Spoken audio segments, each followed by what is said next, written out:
ચાલો આજે કિચન સિરીઝમાં અલગ અલગ વાનગીઓમાં વાપરી શકાય એવા પાવડર બનાવીએ. અનેક વાનગીઓમાં યુઝ કરી શકાય એવા આ પાવડર તમે જ્યારે બજારમાં લેવા જાઓ છો ને ત્યારે ખૂબ જ મોંઘા મળતા હોય છે અને ગુણવત્તાની દ્રષ્ટિએ કોઈ ગેરંટી નથી હોતી. પણ જ્યારે તમે આવા પાવડર ઘરે બનાવો છો ને ત્યારે ખૂબ જ સરળતાથી બની જાય છે અને એકદમ સસ્તા પડે છે. સાથે ગુણવત્તાની દ્રષ્ટિએ પણ ઉત્તમ બને છે. એટલે તમારે જ્યારે કોઈ વાનગીમાં એનો યુઝ કરવો હોય ને તો અડધાથી પણ અડધો જોઈએ છે. તો આ બધા પાવડર બનાવવામાં મેં ક્યાંય કેમિકલ કે કલરનો ઉપયોગ નથી કર્યો. નેચરલ કલર સાથે જ આ પાવડર બની ગયો છે. તો આ ટમેટાનો પાવડર છે અને તમે જોઈ શકો છો એનો કલર કેટલો સરસ છે. સાથે સુગંધ અને ફ્લેવર પણ જોરદાર આવે છે. તો આવી જ રીતના મેં બીટ, લસણ, આદુ અને ડુંગળીનો પાવડર બનાવ્યો છે. તો આ બધી જ સામગ્રીને તમારે કઈ રીતના કટ કરવાની છે અને સુકાવવાની છે એની મેં ખાસ ટિપ્સ અને ટ્રિક્સ શેર કરી છે, જેથી તમારા પાવડર એકદમ સરસ બને. તો આપણે સૌથી પહેલાં ટમેટાનો પાવડર બનાવવાનો છે. તો એના માટે સારી ગુણવત્તાના અને એકદમ કડક ટમેટા લેવાના. ઢીલા પોચા ટમેટા હોય એનો ઉપયોગ ના કરવો. તો અહીં મેં હાઇબ્રિડ ટમેટાનો ઉપયોગ કર્યો છે. દેશી ટમેટાનો ઉપયોગ ના કરવો. તો ટમેટાના ઉપરના ભાગેથી થોડું કટ કરીને આપણે પતલી પતલી એની સ્લાઇસ તૈયાર કરી લેવાની છે. એકદમ પતલી પણ નહીં કરવાની અને એકદમ જાડી પણ નહીં કરવાની.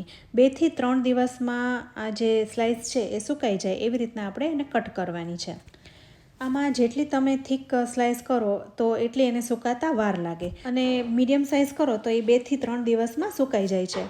તો અહીં આપણે આવી રીતના બધી સ્લાઇસ તૈયાર કરી લેવાની છે.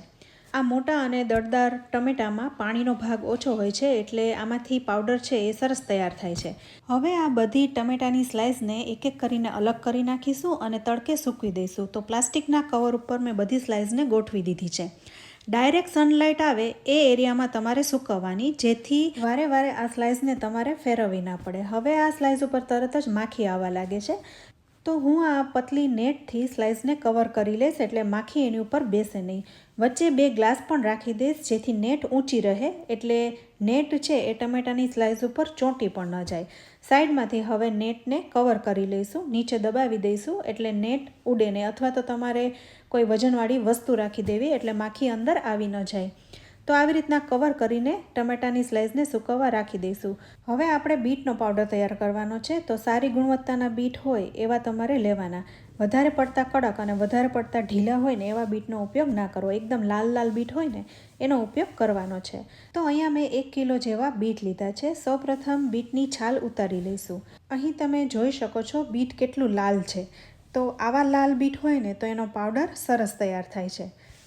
હવે છાલ ઉતારીને બીટને ચોખ્ખા પાણીએ ધોઈ લેવાનું, એટલે કે માટી કે ધૂળ ચોટી હોય ને તો એ નીકળી જાય. તો આવી રીતના આપણે બધા બીટને તૈયાર કરી લેવાના છે. અહીં મેં 1 કિલો જેવા બીટ લીધા છે. હવે આપણે અહીં પોટેટો સ્લાઇસર લેવાનું છે અને આ સ્લાઇસરમાં આપણે બીટની સ્લાઇસ કરી લઈશું. તો સ્લાઇસ તમે કરશો ને તો એ ફટાફટ સુકાઈ જશે અને બીટનો પાવડર ફટાફટ તૈયાર થઈ જશે. તો જુઓ અહીં કેટલી પતલી સ્લાઇસ તૈયાર થઈ છે. આ તડકામાં ફટાફટ સુકાઈ જશે. સ્લાઇસરનો અહીં એટલા માટે ઉપયોગ કરવાનો કે એક તો એક સરખી સ્લાઇસ થાય અને ફટાફટ થઈ જાય. તમારે 1 કિલો બીટ હોય ને તો 5 જ મિનિટમાં બધી સ્લાઇસ તૈયાર થઈ જાય છે. તો અહીં જુઓ મેં બધા બીટની સ્લાઇસ તૈયાર કરી લીધી છે. હવે આ બીટની સ્લાઇસને આપણે ટમેટાની જેમ સ્લાઇસ સૂકવી એવી જ રીતના બધી સ્લાઇસને અલગ અલગ કરીને તડકે સૂકવી લેવાની છે. તો મારે મોટું પ્લાસ્ટિકનું કવર છે એની ઉપર જ બધી બીટની સ્લાઇસને ગોઠવી દઈશ અને એઝ યુઝ્યુઅલ જે આપણે નેટ રાખી છે એ નેટ પણ કવર કરી લઈશ એટલે માખી એની ઉપર બેસે નહીં. તો જ્યાં ડાયરેક્ટ સનલાઇટ આવે છે ત્યાં જ મેં બીટની સ્લાઇસને પણ સાથે સૂકવી દીધી છે. હવે આપણે આદુનો પાવડર એટલે કે સૂંઠ તૈયાર કરવાની છે. તો અહીં તમારે સારી ગુણવત્તાનું રેશા ઓછા હોય એવું આદુ પસંદ કરવાનું. હવે આ આદુની છાલ કાઢવાની આપણે મહેનત નથી કરવાની. તૈયાર જ્યારે આપણે સૂંઠ લઈ આવતા હોઈએ છીએ, ડ્રાય સૂંઠ, એમાં પણ છાલ નથી કાઢેલી હોતી, એ આમ જ સૂકવેલી નાખેલી હોય છે. તો આપણે પણ છાલ નથી કાઢવાની. તો હવે આદુને એકદમ ચોખ્ખા પાણીએ સાફ કરી લેવાનું છે. જે આજુબાજુમાં વધારે આદુ ઉગી ગયેલું હોય એને આપણે કાઢી નાખીશું. જે કડક છાલ છે અથવા તો માટી ચોટેલી હોય એ બધું આપણે સાફ કરી નાખવાનું છે. તો 2 થી 3 વખત ચોખ્ખા પાણીએ આદુને સાફ કરી લઈશું. તો હવે આદુ સાફ થઈ ગયું છે અને એકવાર મેં ફરી ધોઈ પણ લીધું છે આદુને. તો હવે આ આદુની છાલ નથી કાઢવાની, આપણે ડાયરેક્ટ એની સ્લાઇસ જ કરી લઈશું. તો ફરી પોટેટો સ્લાઇસરને લઈ લીધું છે અને એની આપણે સ્લાઇસ કરી લઈશું. તો જુઓ અહીં આદુમાં બહુ રેશા નથી ને એટલે એકદમ સરસ સ્લાઇસ તૈયાર થઈ ગઈ છે. તો આવી જ રીતના આપણે બધા આદુની સ્લાઇસ તૈયાર કરી લેવાની છે. જેમ આપણે બીટની સ્લાઇસ તૈયાર કરી એવી જ રીતના આદુની સ્લાઇસ તૈયાર થઈ જશે. અને એ જ પ્લાસ્ટિક કવર ઉપર મેં સૂકવી પણ દીધી છે. તો બધી સ્લાઇસને અલગ અલગ સૂકવવાની, જેથી સનલાઇટ ડાયરેક્ટ એની ઉપર આવે અને ફટાફટ સુકાવા લાગે. તો બીટ, ટમેટાં અને આદુની સ્લાઇસ તૈયાર થઈ ગઈ છે. હવે આપણે ડુંગળીનો પાવડર તૈયાર કરવાનો છે. તો એના માટે મેં અહીં 1 કિલો જેવી ડુંગળી લીધી છે અને મોટી છે એકદમ. વચ્ચે ભૂંગળી ના હોય અને સારી ગુણવત્તાની ગુલાબી રંગની ડુંગળી હોય ને એવી પસંદ કરવાની. જાંબલી રંગની ડુંગળી પસંદ ના કરવી, કારણ કે એકદમ તીખી આવતી હોય છે. તો ડુંગળીને ઉપર અને નીચેથી કટ કરીને એના ઉપરના ફોતરા કાઢી લઈશું. ડુંગળીમાં પાણીનો ભાગ ખૂબ જ હોય છે, એટલે એને સુકાતા ખૂબ જ વાર લાગે છે. એટલે અહીં બને એટલી ડુંગળીની પતલી સ્લાઇસ તૈયાર કરવાની છે, જેથી ફટાફટ એમાંથી મોઇસ્ચર ઉડતું થાય. તો હવે આપણે ડુંગળીને 2 ભાગમાં કટ કરી લઈશું. ઉપરનો ભાગ કટ કરી લઈશું, જેથી ડુંગળીની સ્લાઇસ ફટાફટ છૂટી પડવા લાગે. હવે ડુંગળીને 2 ભાગમાં કટ કરી લઈશું અને પોટેટો સ્લાઇસરમાં આ ડુંગળીને સ્લાઇસ કરતા રહીશું. એકદમ અલગ અલગ લચ્છા થાય એ રીતના આપણે એની સ્લાઇસ કરવાની છે.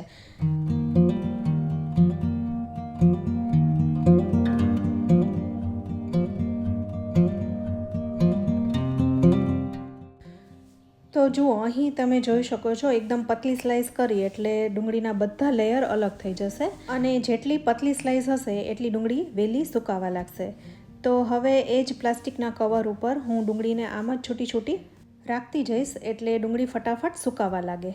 તો એકદમ પતલા પતલા લચ્છા થયા છે. જ્યારે તમારે આવા બધા પાવડર તૈયાર કરવાના હોય ને ત્યારે તમારે એકી સાથે 5 થી 6 કલાક સનલાઇટ આવે ને એવી જગ્યાએ જ રાખવાનો. પછી તમારે ઘડીએ ઘડીએ ફેરવવું ના પડે અને બધી સામગ્રી છે એ ફટાફટ સુકાવા લાગે. ઉપરનું મોઇસ્ચર છે એ ડ્રાય થઈ જાય એટલે તમે એને ફેરવી શકો.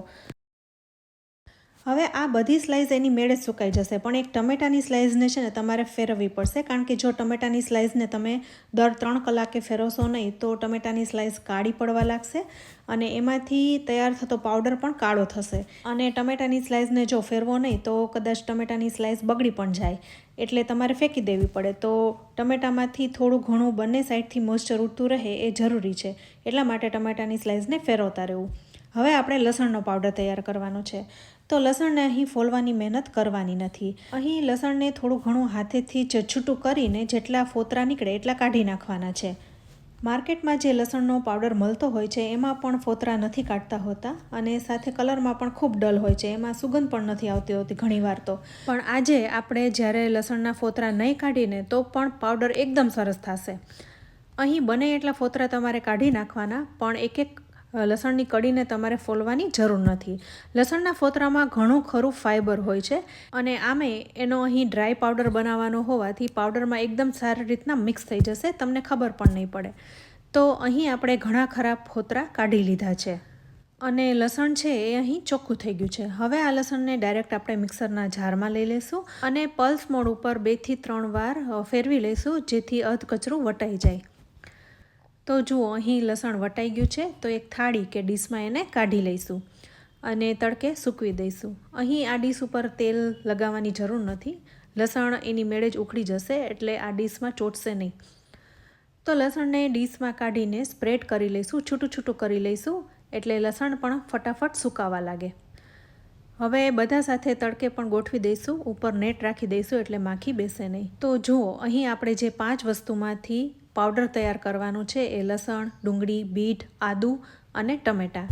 તો આ બધી વસ્તુને આપણે ડાયરેક્ટ સનલાઇટ 5 થી 6 કલાક આવે એવી જગ્યાએ રાખી દીધું છે અને 5 થી 6 કલાકમાં તમે જોઈ શકો છો ઘણું ખરું મોઇસ્ચર ઉડી ગયું છે અને બધી સામગ્રી લગભગ સુકાઈ ગઈ છે. 70% જેવી બધી સામગ્રી સુકાઈ ગઈ છે. તમે જોઈ શકો છો ડુંગળી પણ ઘણી ખરી સુકાઈ ગઈ છે. હવે આ બધી સ્લાઇસમાં માત્ર ટમેટાની સ્લાઇસને જ તમારે ફેરવવાની છે. 3 કલાક થઈ જાય એટલે તમારે બીજી સાઈડ ટમેટાની સ્લાઇસને ફેરવી લેવાની, જેથી બંને સાઈડથી એનું મોઇસ્ચર ઉઠતું જાય અને પ્લાસ્ટિક કવરમાં ચોટે નહીં. હવે બીજા દિવસે મેં ટમેટા સિવાય બધી સામગ્રીને મેં થાળીમાં લઈ લીધી છે. લસણ તો ઓલરેડી થાળીમાં જ સૂકવ્યું હતું, પણ ઘણું ખરું ડ્રાય થઈ ગયું છે અને નીચે થાળીમાં ચોંટ્યું પણ નથી. હવે જે આ ડુંગળી છે તમે જોઈ શકો છો ઘણી ખરી ડ્રાય થઈ ગઈ છે. એક જ દિવસમાં ઘણી ખરી ડ્રાય થઈ ગઈ છે, પણ 2 થી 3 દિવસ આપણે સૂકવવાની છે. બીજા દિવસે પણ આખો દિવસ રાખીશું થાળીમાં છે ને એ મેં સ્લાઇસને ફ્લિપ નથી કરી તમને બતાવવા માટે, અને પ્લાસ્ટિક કવર ઉપર જે ટમેટાની સ્લાઇસ રાખી છે એને મેં ફ્લિપ કરી દીધી હતી. સાથે હવે આદુ અને બીટની સ્લાઇસ પણ સુકાઈ ગઈ છે. હવે આમાં 30% જેવું મોઇસ્ચર છે, તો બીજા દિવસે પણ આખો દિવસ તડકામાં રાખીશું. હવે ત્રીજા દિવસે બધી સામગ્રીને થાળીમાં લઈ લઈશું અને થોડો ઘણો તડકો આપીને તરત જ આપણે એનો પાવડર કરી લઈશું. જ્યારે આ બધી સામગ્રી ગરમ હોય, તડકાથી તપી ગયેલી હોય, ત્યારે જ એનો પાવડર કરીશું. તો તમે જોઈ શકો છો બધી જ સામગ્રી સુકાઈ ગઈ છે. હવે થાળીમાં મેં જે ટમેટાની સ્લાઇસ રાખી હતી ને એને મેં ફેરવી ન હતી. ટમેટાની સ્લાઇસને તમે દર 3 કલાકે આવી રીતના ફેરવતા રહો ને તો બંને સાઈડથી મોઇસ્ચર ઉઠતું રહેશે અને ટમેટાની સ્લાઇસ કાળી નહીં પડે. હવે આવી કાળી સ્લાઇસમાંથી જો તમે ટમેટાનો પાવડર તૈયાર કરો ને તો એ કાળો બને છે, એકદમ ઉજળો નથી થતો. તો આ વાતનું ખાસ ધ્યાન રાખવાનું. હવે ટમેટાની સ્લાઇસને આપણે મિક્સર જારમાં લઈ લીધી છે અને એકદમ ઝીણું પીસી લેવાનું છે. તો જુઓ, અહીં એકદમ કલરમાં બ્રાઇટ એવો ટમેટાનો પાવડર તૈયાર થઈ ગયો છે. આ તમે કોઈ પણ વાનગીમાં યુઝ કરી શકો છો. મેગી બનાવવાના હોય, પાસ્તા બનાવવાના હોય, ટમેટામાં જેની ફ્લેવર એડ કરવાની હોય, તો જો ટમેટા ન હોય તો આ તમે પાવડર ઉમેરી દો તો એમાં એની સરસ ફ્લેવર આવી જશે. પોપકોર્ન બનાવવાના હોય, મખાના બનાવવાના હોય, વેફરમાં છાંટવો હોય તો છાંટી શકાય. ઘણી બધી વાનગીઓમાં તમે આ ટમેટા પાવડરનો ઉપયોગ કરી શકો છો. હવે મેં ટમેટાની કાળી પડી ગયેલી ચિપ્સમાંથી પણ પાવડર બનાવ્યો હતો. તમે ડિફરન્સ જોઈ શકો છો, બંનેમાં કેટલો ડિફરન્સ છે. આ એકદમ કાળો લાગે છે અને આ એકદમ બ્રાઇટ લાગે છે. તો જ્યારે તમારે ટમેટાનો પાવડર બનાવવાનો હોય ને ત્યારે આ વાત ખાસ ધ્યાનમાં રાખવાની. હવે આ જ રીતના બીટનો પાવડર બનાવી લેવાનો છે. બીટની સ્લાઇસને આપણે ફેરવી પણ ન હતી, છતાં પણ એ પ્લાસ્ટિકમાં ચોટી પણ નહીં અને એમ જ સુકાઈ ગઈ. હવે મિક્સર જારમાં લઈ લીધી છે અને એકદમ ઝીણું પીસી લેવાનું છે. તો એકદમ નેચરલ કલર સાથે આ બીટનો પાવડર મસ્ત તૈયાર થઈ ગયો છે. તમે જોઈ શકો છો કલર કેટલો સરસ આવ્યો છે. જેમને શાક લાલ જોતું હોય પણ તીખું ન ખાઈ શકતા હોય તો શાકમાં તમે બીટનો પાવડર ઉમેરી દો ને તો શાકનો કલર સરસ આવી જાય છે. તો ઘણી વાનગીઓમાં બીટનો પાવડરનો ઉપયોગ કરી શકો છો. હવે આપણે સૂંઠ બનાવવાની છે, એટલે કે સૂંઠનો પાવડર, આદુનો પાવડર બનાવવાનો છે. તો જોઈ શકો છો એકદમ આદુ છે એ ડ્રાય થઈ ગયું છે. આવી જ રીતના આપણે મિક્સર જારમાં લઈ લઈશું અને એકદમ ઝીણું પીસી લેવાનું છે. અહીં તમારે બધા પાવડરને ચાળવા હોય ને તો ચાળી લેવાના, સૂંઠને પણ ચાળી લેવી જેથી એના રેશા હોય ને એ નીકળી જાય. બીટનો પાવડર, સૂંઠનો પાવડર, ડુંગળીનો પાવડર, બધા પાવડરને તમારે ચાળી લેવાના જેથી ટેક્સચર છે ને એકદમ સ્મૂધ મળે. તો ફ્રેન્ડ્સ, અહીં સૂંઠ તૈયાર થઈ ગઈ છે. આ સૂંઠનો તમે કોઈ પણ વસાણા બનાવવું હોય, પાક બનાવવું હોય, રાબ બનાવવી હોય, એમાં તમે એનો ઉપયોગ કરી શકો છો. હવે આપણે ડુંગળીનો પાવડર પણ બનાવી લઈએ. તો જુઓ, એકદમ ડુંગળી છે એ ડ્રાય થઈ ગઈ છે. હવે આમાંથી બનતો પાવડર છે ને એ સરસ તૈયાર થશે, કારણ કે ડુંગળીનો જ્યારે તમે પાવડર બનાવો ને ત્યારે એમાં તરત જ ભેજ લાગી જતો હોય છે. ડુંગળી છે એ તરત જ મોઇસ્ચર એબ્ઝોર્બ કરી લેતી હોય છે. એટલે જ્યારે ડુંગળી એકદમ ડ્રાય હોય ને ત્યારે જ એનો પાવડર તૈયાર કરી લેવાનો. હવે ઝીણું પીસી લેવાનું છે જેથી સરસ પાવડર તૈયાર થઈ જાય. તો જુઓ, ડુંગળી પર્પલ કલરની હતી એટલે એનો પાવડર પણ લાઇટ પર્પલ કલરનો થયો છે. બસ હવે આ પાવડરને તમે કોઈ પણ એરટાઇટ જારમાં રાખો ને એટલે આમાં ભેજ પણ નહીં લાગે અને ફ્રીઝમાં રાખી દેશો ને એટલે સરસ આવો ને આવો જ રહેશે. બધા પાવડરને તમારે ફ્રીઝમાં રાખવાના એટલે આખું વરસ તમારે જ્યારે એનો ઉપયોગ કરવો હોય ને ત્યારે કરી શકાય અને સુગંધ પણ એવી ને એવી રહેશે. તો ડુંગળીનો પાવડર પણ તૈયાર થઈ ગયો છે. તમારે ચાળવો હોય તો ચાળી શકાય. હવે આવી જ રીતના લસણનો પાવડર પણ તૈયાર કરી લેવાનો છે. તો જુઓ, લસણ સુકાઈ ગયું છે અને ડીશમાં ચોંટ્યું પણ નથી. તો આ બધા લસણને ફોતરા સહિત જ આપણે મિક્સર જારમાં લઈ લઈશું અને ઝીણું પીસી લેવાનું છે.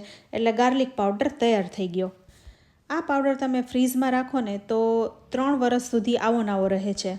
પણ બસ બધા આ પાવડર તમારે એરટાઇટ જારમાં રાખવાના જેથી એમાં હવા ન લાગે, ભેજ ન લાગે.